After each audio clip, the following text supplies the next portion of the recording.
You're listening to KCTY, The City, Long Beach City College. Live from NPR News in Washington, I'm Lakshmi Singh. The U.S. Senate is taking action on the final nominees for President Trump's cabinet. Representative Ryan Zinke has been confirmed for Secretary of the Interior. Next up, Ben Carson's nomination for Housing and Urban Development Secretary. And before the end of the week, the Senate is expected to vote on the confirmation of Rick Perry to lead the Department of Energy. When he was running for president, Perry had said he would eliminate the Energy Department. He had since said that he had changed his mind.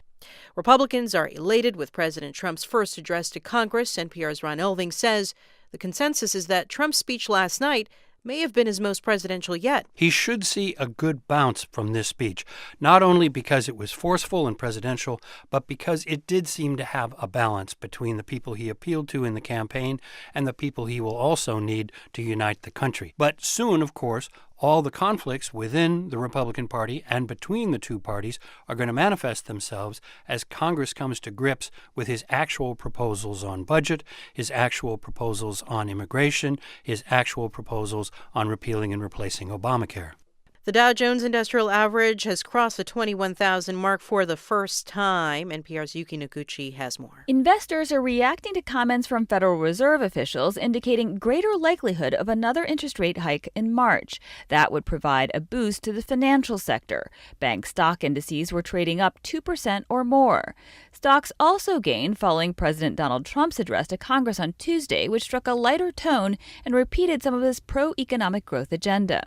The president did not offer new details of those plans, but repeated his promises to enact massive tax cuts, cut regulation, and to spend more on infrastructure. Yuki Noguchi, NPR News, Washington. All major market indices are up more than 1%.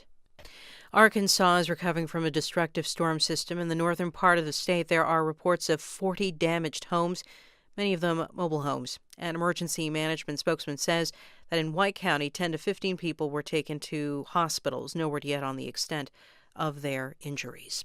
I'm Lakshmi Singh, NPR News. And now it's time for your Viking Athletics Week in Review. Long Beach City College Athletics had a number of clutch wins this past week, highlighted by the women's beach volleyball sweeping the competition in their inaugural tournament. The Vikings kicked off their inaugural campaign last Friday by hosting San Diego City College, Orange Coast College, and Santa Ana College in the Long Beach Legends Quad. Long Beach went a perfect 15-0 on the day, with only one match going to 3 sets. Sophomore Sarah Miller and freshman Paige Panther went undefeated on the first court as well. In women's basketball, the Vikings women's basketball exited the playoffs early with a round 1 loss to Antelope Valley. The Vikings reached the playoffs for the second consecutive season after earning back-to-back SEC South Conference championships. Despite holding a 13-point lead at the end of the first quarter, a pesky Antelope Valley squad defeated the Vikings down the stretch, with the final score being 65-59. Sophomores Ayergeny Gimard, Miranda Martinez, and Vivian Hernandez bid farewell to their Viking careers on a high note. All three were named to the SEC South All-Conference team, along with freshman Janae Wellington. In baseball, the number 15 Vikings had a rough week, going 1-4 over the course of the week. In the lone victory, LBCC pounded East LA by the final score of 14-3.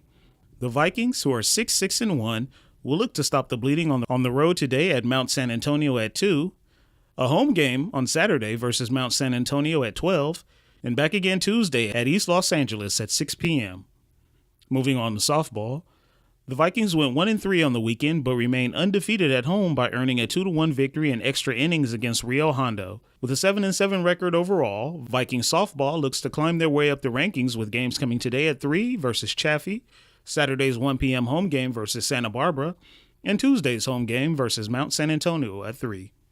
The number 6 Vikings men's volleyball team went a perfect 2-0 this week by defeating Moore Park in 3 sets at home, followed by a road win against Pierce College in a 5-set thriller. In the victory over Pierce, Long Beach dropped the opening 2 sets and came back to win the final 3. Next up for the 5-3 Viking Aces are a couple of away matches, March 3rd at Santa Barbara and March 8th at Fullerton. Both games start at 6 p.m. The track and field program competed well at the Cerritos Invite. For the men, freshman Keyshawn Wright placed the Vikings with a second place showing in the 200-meter dash and a 4th place finish in the 100. For the women, The short distance events were the most successful. Sophomore Sayana Crawford placed 4th in the 400 meters, while freshman Veronica Mendez earned the 5th spot in the 200 meters.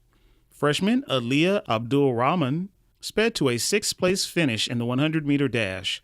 The Vikings jumpers and dashers will be at the CSLA Invite at Cal State LA tomorrow and Saturday. The swimming and diving program competed in the Mount Sac Invitational this past weekend and saw some solid marks from a handful of swimmers. The men finished 8th overall, with sophomore Mark Dennison placing 3rd in the 100 freestyle and a 4th place finish in the 200.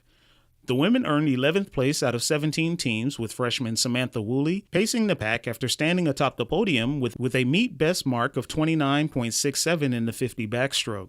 The Vikings will jump back into the pool tomorrow in a 3-way contest between LBCC, Cerritos, and Chaffee at Cerritos College. And that's it for your Vikings Athletic Week in Review. For more news on all your favorite LBCC sports teams, just go to lbccvikings.com.